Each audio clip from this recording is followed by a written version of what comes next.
It was just another Tuesday morning, and honestly, I wasn't expecting anything special to happen.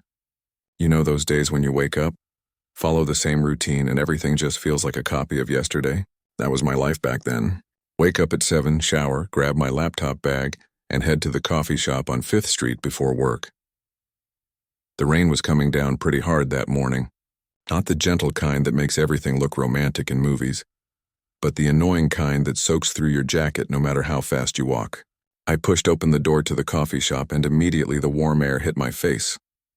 The place was packed, way more crowded than usual. I guess everyone had the same idea about escaping the rain. I joined the line, pulling out my phone to check work emails.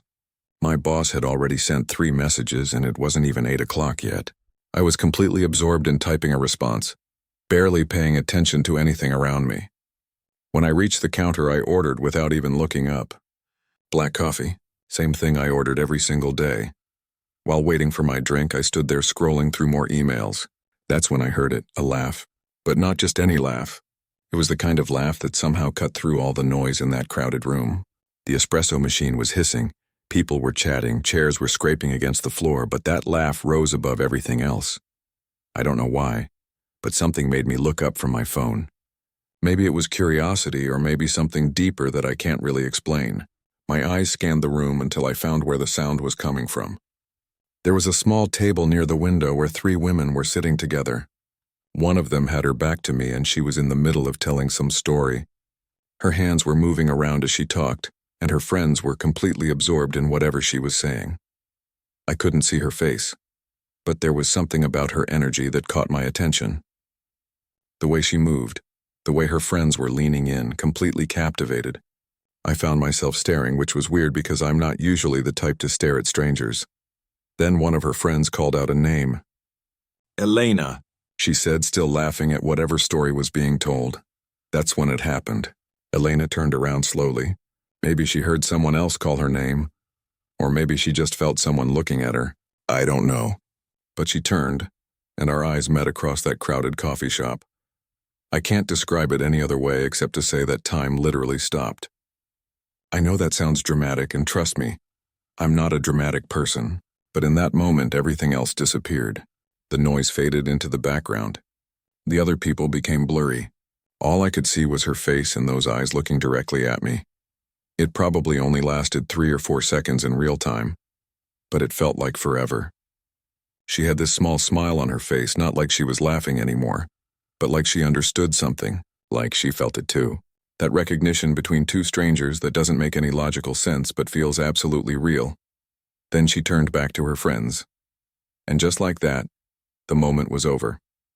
The noise of the coffee shop came rushing back. Someone called my name because my coffee was ready.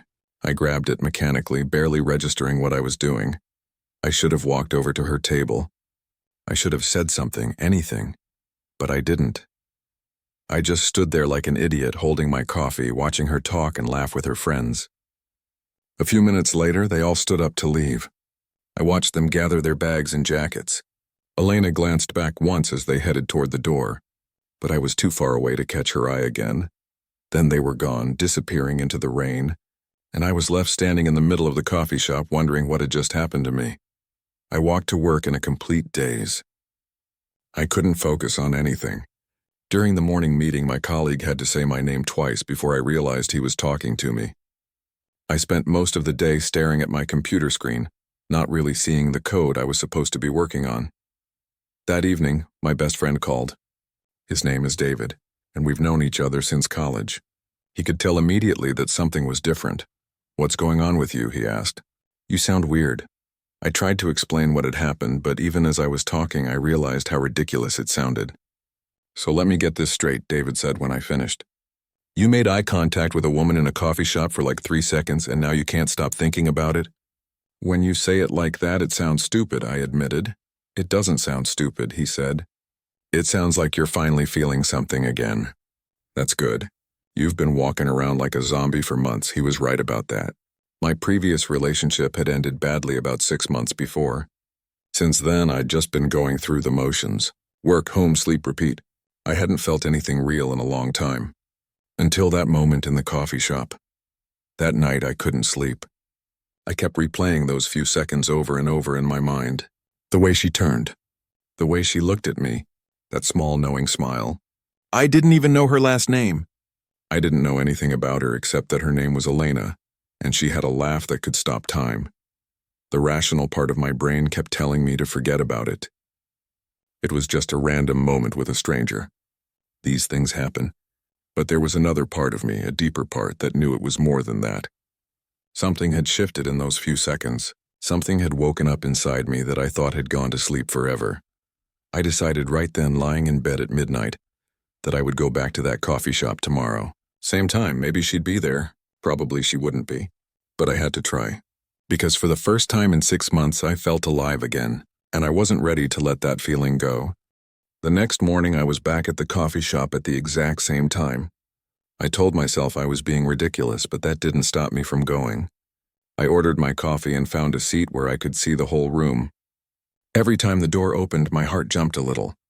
But she wasn't there. I went back the next day, and the day after that. By the end of the first week, the barista started giving me weird looks. I'm sure she thought I was developing some kind of unhealthy coffee addiction. If only she knew the truth was even stranger than that. David thought I was losing my mind. You're looking for a ghost, he told me over the phone. You don't even know if she lives in this city. Maybe she was just visiting. Maybe she doesn't even drink coffee regularly. I know, I said. But I can't help it. I just need to know if I'll see her again. And then what? David asked. Let's say she shows up tomorrow. What's your plan? Are you actually going to talk to her this time or just stare at her like a creep? That was a good question. I hadn't really thought that far ahead. The truth was, I was terrified. What if I did see her again and she didn't remember me? Or worse, what if she did remember and thought I was strange for seeking her out? 2 weeks went by. Nothing.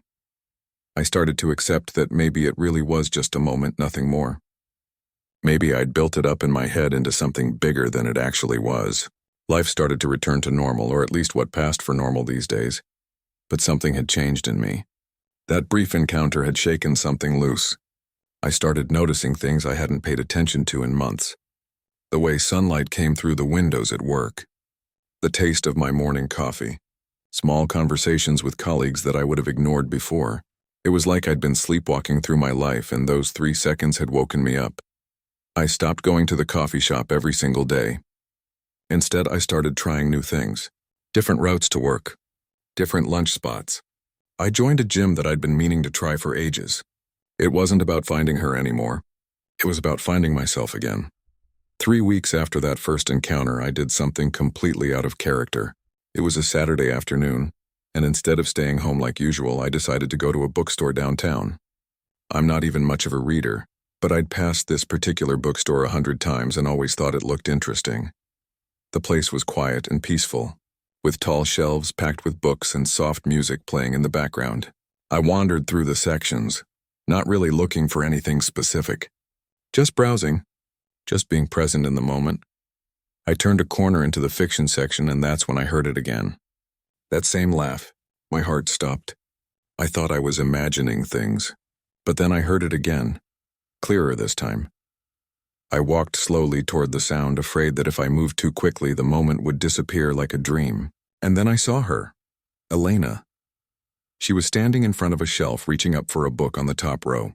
She was wearing glasses this time, and her hair was pulled back in a ponytail. She looked completely absorbed in what she was doing, reading the spines of books with a focused expression. For a moment, I just stood there watching her, my mind completely blank. I didn't know what to do. Should I say something? Should I walk away? Before I could decide, she grabbed the book she wanted, but it slipped from her fingers and fell to the floor. We both reached for it at the same time. Our hands touched as we grabbed the book together. She looked up, and our eyes met for the second time. You, she said simply, just that one word. But the way she said it, with recognition and something like wonder in her voice, made my heart race. Me, I managed to say back. Not the most articulate response, but it was all I could come up with. She smiled. That same smile from the coffee shop. The coffee shop guy, she said. I wondered if I'd imagined you. You didn't imagine me, I said. And I definitely didn't imagine you. I actually went back to that coffee shop every day for 2 weeks. Her eyes widened. Really, that's funny because I went back twice myself. Different times, I guess. We stood there in the aisle, still holding the book together, just looking at each other. Finally, I let go and she straightened up, tucking the book under her arm. "I'm Elena," she said. Even though I already knew her name, I introduced myself, and we stood there talking for what must have been 20 minutes. The conversation flowed so easily. We discovered we'd both studied abroad in Spain, though at different times. We both loved old black and white films. She worked as a graphic designer, which explained her artistic way of moving and gesturing when she talked. When there was finally a pause in the conversation, Elena looked at me with a serious expression.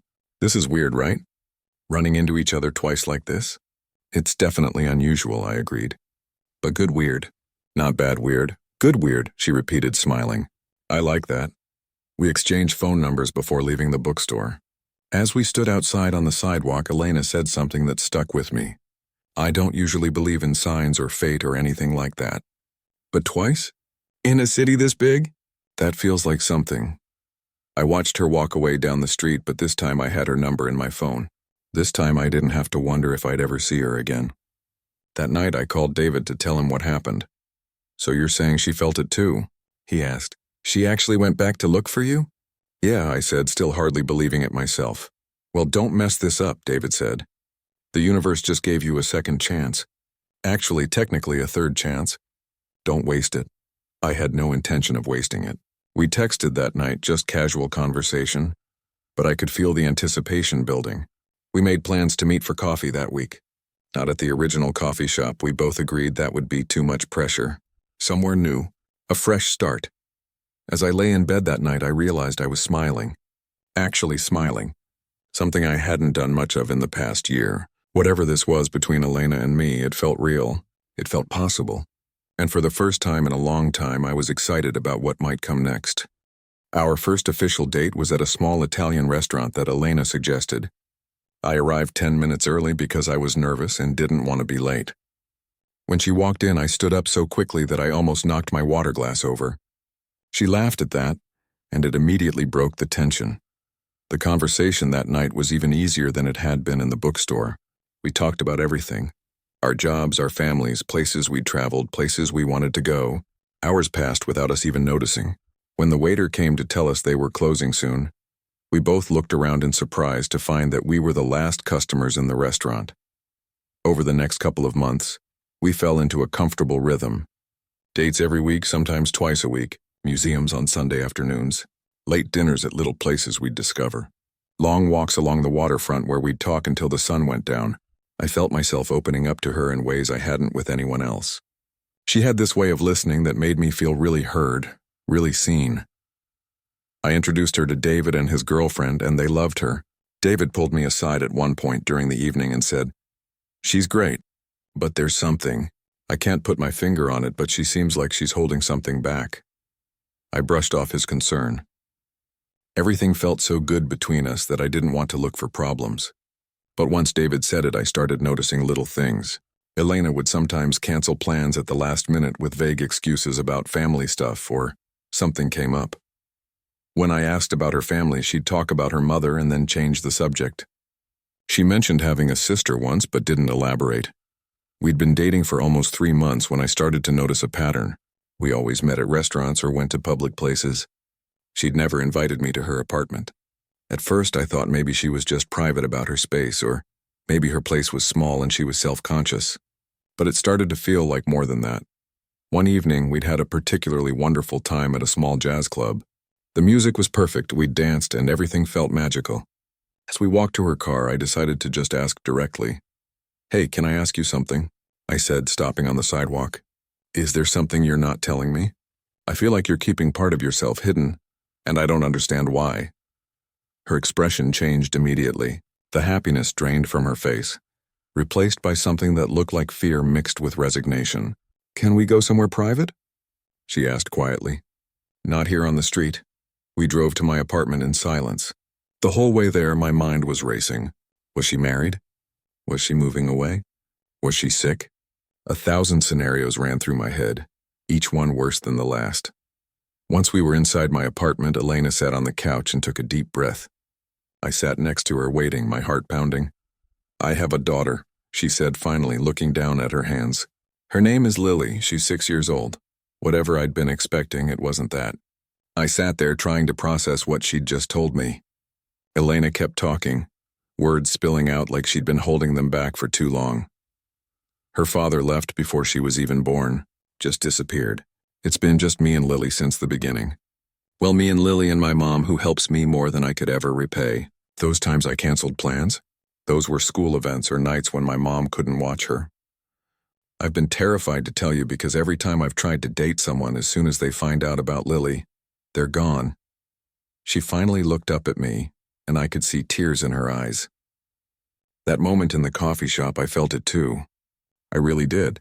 But I knew that telling you about Lily would complicate everything, and I've been trying to figure out the right time, but there never seemed to be a right time. I sat there quiet, trying to organize my thoughts. A daughter. Elena had a 6-year-old daughter. This changed everything, or did it? I looked at Elena, at this woman I'd been falling for over the past few months, and tried to figure out how I felt. Say something, Elena said softly. Please. I'm not running, I said, surprising myself with how sure I sounded. I'm just processing. This is big. I've never dated anyone with a child before. I don't know anything about kids. I know, Elena said. That's why I understand if this is too much. If you want to walk away, I get it. But I couldn't keep lying to you, even if it was just lying by omission. She started to stand up, assuming that was the end of the conversation, the end of us. I caught her hand and pulled her back down gently. Wait, I didn't say I wanted to walk away. I said I'm processing. There's a difference. We stayed up talking until almost 3 in the morning. Elena told me everything. About her pregnancy, about being alone, about building a life for her and Lily with her mother's help, about the juggling act of being a single mom, the guilt she felt about everything, the fierce love she had for her daughter, about the men who disappeared when they found out, making her feel like she came as a package deal that nobody wanted. You're not a package deal, I told her. You're a person, a whole person. And Lily is a person. Those are 2 separate things that happen to be connected. That's a nice way to put it, Elena said, managing a small smile. But the reality is still the reality. Dating me means accepting that I have a daughter, that I can't always be available, that my life is complicated. Everyone's life is complicated, I said. Mine is too, just in different ways. Look, I'm not going to lie and say this doesn't scare me. It does, but you know what scares me more? Walking away and spending the rest of my life wondering what could have been. Elena left my apartment that night with something she called cautious hope. After she drove away, I sat alone in my living room staring at the ceiling. A daughter, 6 years old, named Lily. I tried to imagine what she looked like, what she was like. Did she have Elena's smile? Her laugh? I called David even though it was late. She has a kid, I said as soon as he answered. Okay, David said slowly. And how do you feel about that? Terrified, excited, confused, all of it at once. Those all sound like normal feelings, David said. The question is, are your feelings for Elena strong enough to handle this? Because this isn't just about dating anymore. There's a child involved. You need to be really sure before you go any further. He was right.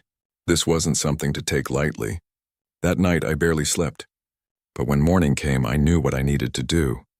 I needed to take this one step at a time. Get to know Elena better as a mother.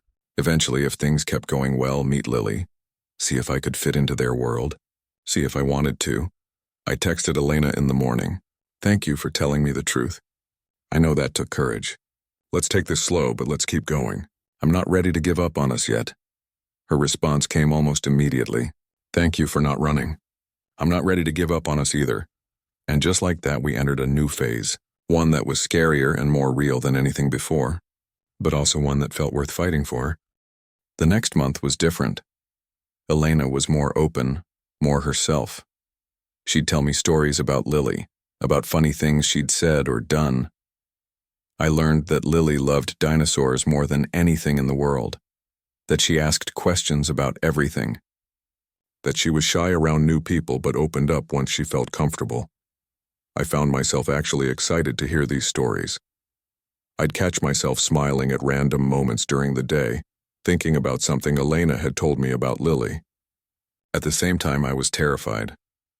What did I know about kids? I was an only child. I had no experience with children at all. I started doing research, which sounds ridiculous, but I didn't know what else to do. I read articles about dating someone with kids. I asked my coworker Tom, who had 2 kids of his own, for advice. Just be yourself, he said. Kids can tell when you're being fake, and don't try too hard. Let the relationship develop naturally.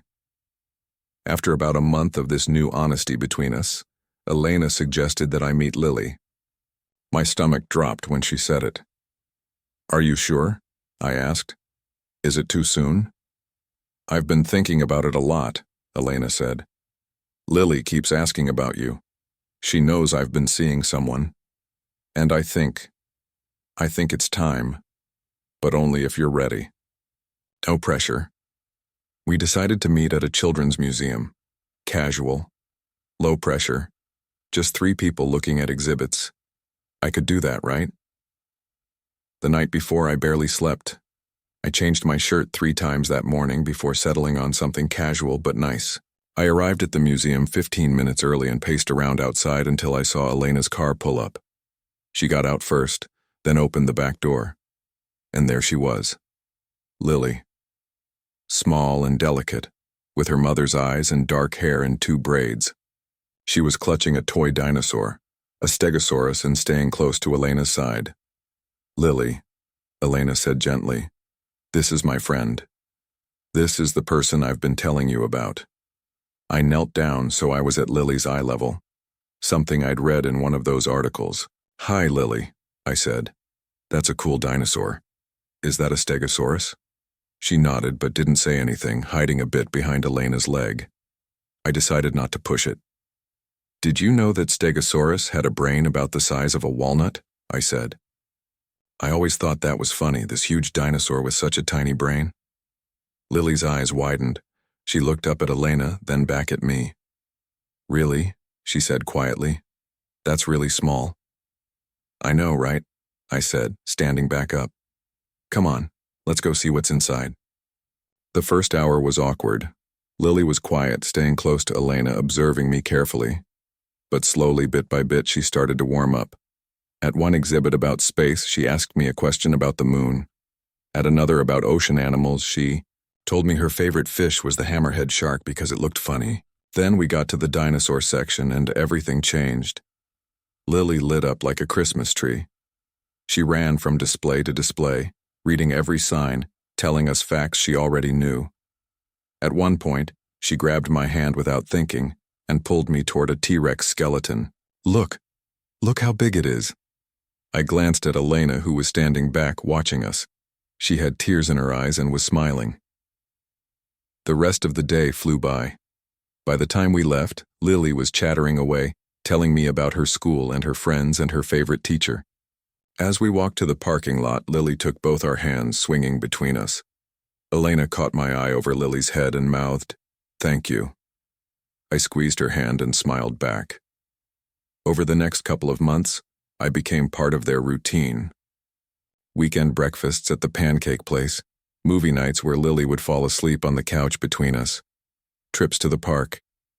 It wasn't all magical, though. There were tantrums when Lily didn't want to leave the playground. Difficult bedtimes when she refused to brush her teeth. Moments when Elena was so exhausted she could barely function. One particularly rough evening, Lily had a complete meltdown over not being able to go to a birthday party that had been scheduled on a day Elena had to work. Elena had been up since 5 that morning, worked a full day, picked up Lily from school, made dinner, and now this. She was at the end of her rope. I tried to help calm Lily down, but I said something wrong. I don't even remember what. Elena snapped at me. You don't understand. You get to go home at the end of the night. You get to leave when it gets hard. Her words hit me like a punch. Without saying anything else, I grabbed my jacket and left. I drove home feeling hurt and confused. Was she right? Was I just playing house without really understanding what it meant to be part of their lives? We didn't talk for 3 days. Those were the longest 3 days. I missed Elena. But more surprisingly, I missed Lily. I missed her questions and her laugh and the way she'd hold up her hand for a high five. On the 3rd day, I called my mom. I told her everything, about Elena and Lily, about what had happened. My mom listened quietly, then said something that changed everything. Love isn't about the perfect moments, sweetheart. It's about choosing to stay through the imperfect ones. The question is, do you want to stay? I realized I did. More than anything, I wanted to stay. That evening, I showed up at Elena's apartment with Chinese takeout and a new dinosaur book for Lily. Elena opened the door looking surprised and exhausted. "I'm sorry I left," I said. "I don't want to leave again." Elena's face crumpled, and she started crying. "I'm sorry too. I was overwhelmed and I took it out on you. I'm scared you'll realize this is all too much and walk away like everyone else." "It is too much sometimes," I admitted. "But you're worth too much to walk away from." We sat down that night and really talked. About boundaries, about expectations, about communication. About what my role should be in Lily's life. I wasn't her father and would never try to be. But I could be someone who cared about her, who showed up, who stayed. Lily came out of her room, rubbing her eyes. When she saw me, her face brightened. "You're back," she said, running over. "Mom said you might not come back." "I'm back," I said, "and I'm not going anywhere." 3 months later, we'd found our rhythm. I learned to navigate the complex world of co-parenting dynamics. Elena learned to let me in, to trust that I would stay. Lily started calling me by a special nickname, a shortened version of my name that was just hers to use.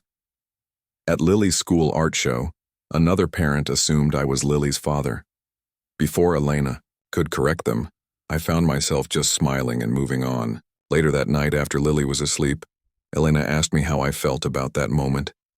"Honestly," I said, "it felt right. It felt like I was exactly where I was supposed to be." We sat together on her couch, her head on my shoulder, and I knew something for certain. This was real. This was my family. Not in the traditional sense, maybe, but in the sense that mattered. These were my people. This was where I belonged. Time moved forward the way it does when you're happy. Days turned into weeks, weeks into months. Before I knew it, Elena and I had been together for a year and a half. I had a drawer at her place, a toothbrush in the bathroom, inside jokes with Lily, a relationship with Elena's mother who'd stopped being suspicious of me and started treating me like family. Lily was 7 now, more confident and outgoing than when I'd first met her. She'd walk into a room and announce herself. She still loved dinosaurs, but had also developed an obsession with space. Every night before bed, she'd ask one of us to tell her a fact about the universe. We had our routines. Sunday morning pancakes, which had become sacred. Thursday movie nights where we'd let Lily pick the film. Saturday adventures where we'd try to do something new. These small rituals had become the foundation of our life together. But there was a question that had been growing in my mind for months. Marriage. I wanted to marry Elena. But this wasn't like proposing to someone without kids. This was bigger. More complicated. If I married Elena, I'd be making a commitment to Lily, too. I'd be choosing to be a permanent part of her life, not just her mom's boyfriend who might leave someday. I talked to David about it first. "Are you sure?" he asked. "Really, really sure? Because you can't take this back. Once you're in, you're in." "I'm sure," I said. "I've never been more sure of anything." I talked to Elena's mother next, which was terrifying. But she smiled and said, "It's about time. That child has been asking when you're going to be her official dad for 6 months." But there was one more person I needed to talk to, the most important person, Lily herself. I took her to our favorite ice cream place on a Saturday afternoon, just the two of us. She ordered her usual mint chocolate chip with gummy bears on top, and we sat at our regular table by the window. "Can I ask you something important?" I said, suddenly more nervous than I'd been for any conversation in my life. Lily looked at me seriously, then said, "Are you going to marry Mom?" I nearly dropped my spoon. "How did you know?" "I'm 7, not stupid," she said, which made me laugh despite my nerves. "Plus, Mom's been acting weird and you keep looking at her funny." "Okay, smart kid," I said. "Yes, I want to marry your mom, but I wanted to ask you first if that would be okay with you." Lily was quiet for a moment, eating her ice cream thoughtfully. "Will you still be you?" she asked finally. "Will things change?" "I'll always be me," I promised. "And yes, some things will change." But the important things will stay the same. I'll still make bad jokes. You'll still beat me at card games. We'll still have pancake sundaes. And you won't leave? She asked, her voice smaller now. Even when things are hard? My heart broke a little at that question. I won't leave, I said firmly. That's exactly why I want to marry your mom. To show both of you that I'm here for good. Lily nodded slowly, then smiled. Okay then. You can marry her. But I get to help plan the wedding. Deal, I said, holding out my pinky. We pinky swore on it, making it official. Now I just had to figure out how to propose. I wanted it to be special, meaningful. After thinking about it for days, I knew exactly what to do. I'd propose at the coffee shop where it all began.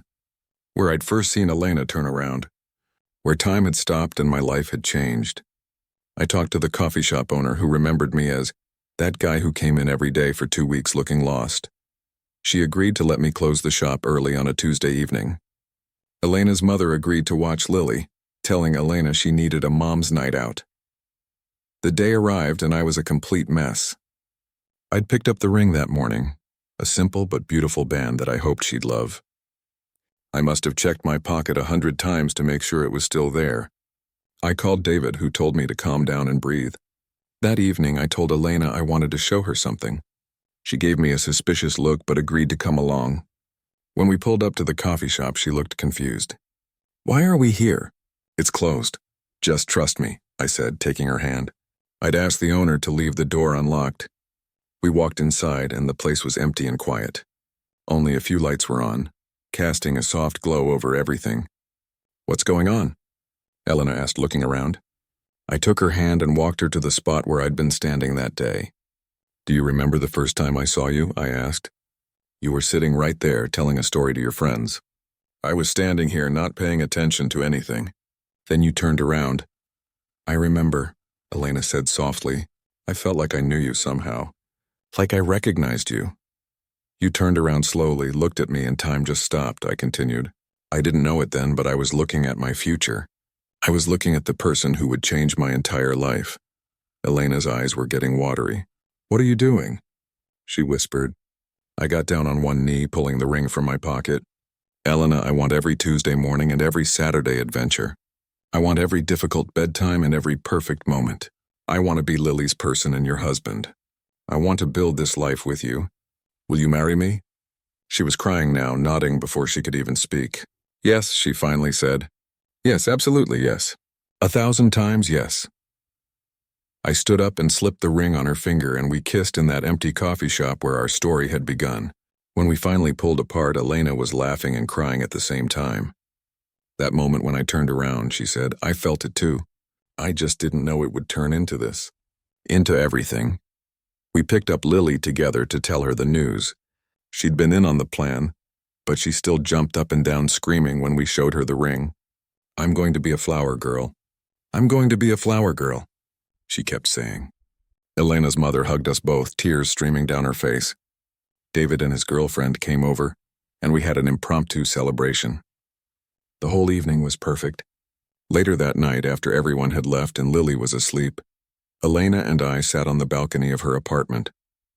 The city,